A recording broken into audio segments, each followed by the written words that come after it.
Today we're going to be talking about a couple of different subjects that might seem not normally to be easily juxtaposed, but I hope I can bring them together. We're going to be talking about the beginning of Western culture and the end of Western culture. When I say the end, I don't mean necessarily the dissolution or demise so much as its fulfillment and where it has to go. In 1970, the United States Department of Education decided to commission a study into future trends. Now, of course, futurists are not able to give you an exact reading on the future. So what they do is they give you some alternative possibilities. And in this case, the people at Stanford created 40 future histories for the United States and the world. 38 of them were complete disasters. One of them was just so-so, and only one of them was actually a success for the planet going forward into past the 21st century. At that point, the US Department of Education lost interest, but another foundation moved in and said, could you write a second volume that tells us how we could achieve that one? And they wrote a book called Changing Images of Man, in which they outlined the notion, which has been studied now and understood in much greater depth, of how our understanding of the world changes from epoch to epoch, and that looking at the world through the eyes of someone from ancient Egypt or from medieval Europe or what have you is like having completely different colored glasses on. Their conclusion was that the paradigm, the worldview that we have been living through for the last 300 years has become obsolete and pathogenic. They had a wonderful set of assumptions that we use that are obsolete. Such things as the combined opinion of experts constitutes wisdom. A whole list of these things. The one that sticks in my mind is that it is the role of mankind to dominate nature and to control nature, because man, if you'll forgive the term, is separate from nature. This, of course, is a perception purely of our age. What they said was that the only way the planet is going to survive, or humanity is going to survive, is if we manage to make a transition into a new worldview, and the only way they were able to characterize that worldview is in terms of the perennial philosophy. The perennial philosophy is defined as the view that there is a divine ground to all being, to all the universe, that there is a similar divine ground to human experience, the human mind, and that our purpose on earth is to bring one into tune with the other. This is a way of understanding the world that for many people seems alien. It seems somehow not fitting with our current Western materialistic worldview. But to think of the perennial philosophy in that way is to completely misunderstand where our culture comes from. And to talk about the origins of our culture, this is where we start to talk about Pythagoras.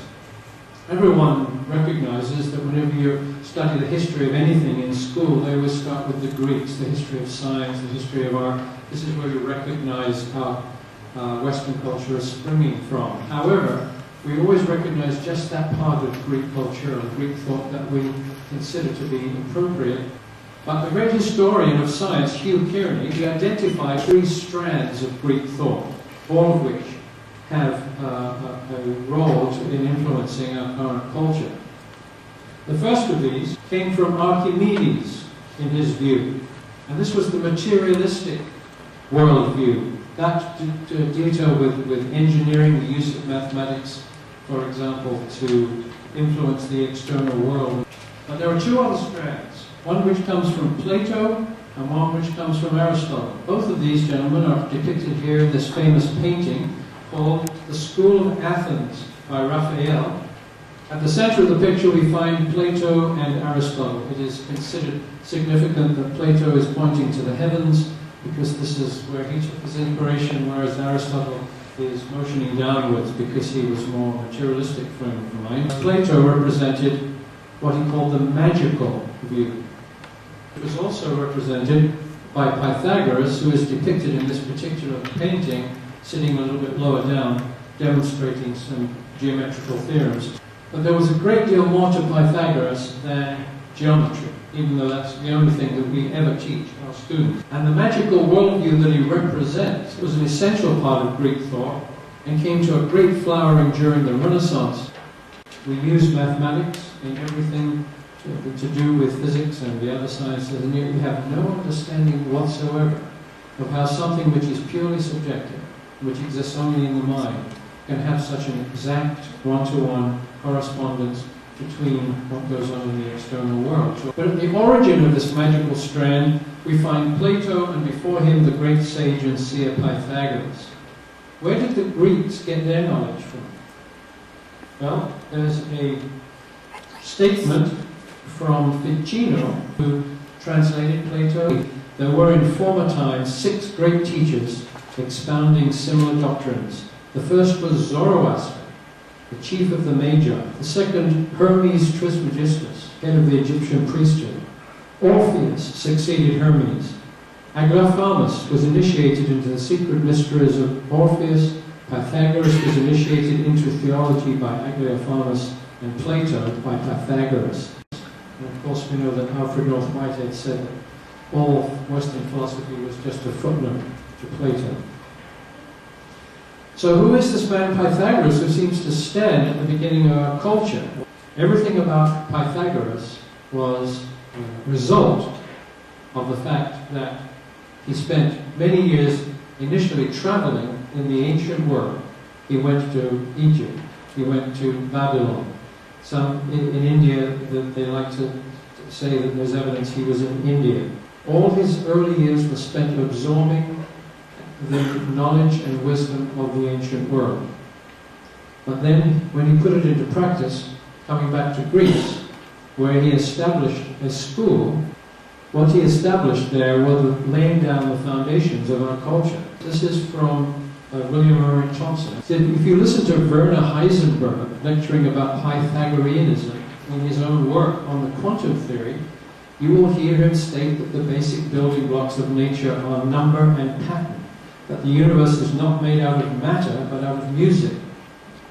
The historians of science that I worked with in the university, however, regarded Pythagoras as a magician, a shamanistic madman from the cults of the Near East. Yet both Whitehead and Heisenberg regarded him as a genius of the highest order who laid the very foundations upon which our entire Western civilization is based.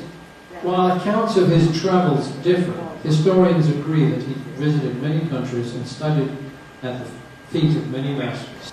One thing he did was to synthesize all the knowledge he learned, although it is pointed out by many historians that there was, throughout the ancient world, a continuum of knowledge. It's only become more fragmented over time.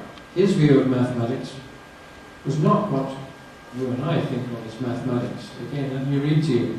For Pythagoras, mathematics was a bridge between the visible and invisible worlds. He pursued the study of mathematics not only as a way of understanding and manipulating nature, but also as a means of turning the mind away from the physical world, which he held to be transitory and unreal, and leading it to the contemplation of eternal and truly existing things that never vary. Now, it's important to understand that Pythagoras left no writings of his own. He emphasized the importance of couching all knowledge in symbolic terms, such as the 22/7 and so forth. But much of the symbolism has been misunderstood. Well, this is by Peter Paul Rubens. It hangs somewhere in Buckingham Palace, I believe. And this shows Pythagoras preaching the virtues of vegetarianism to his followers.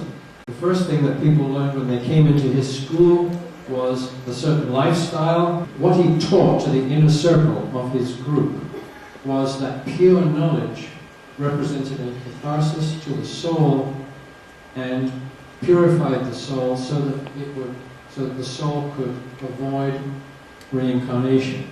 The whole purpose of what he taught in his school was the purification of the individual for the purpose of emancipation of the soul.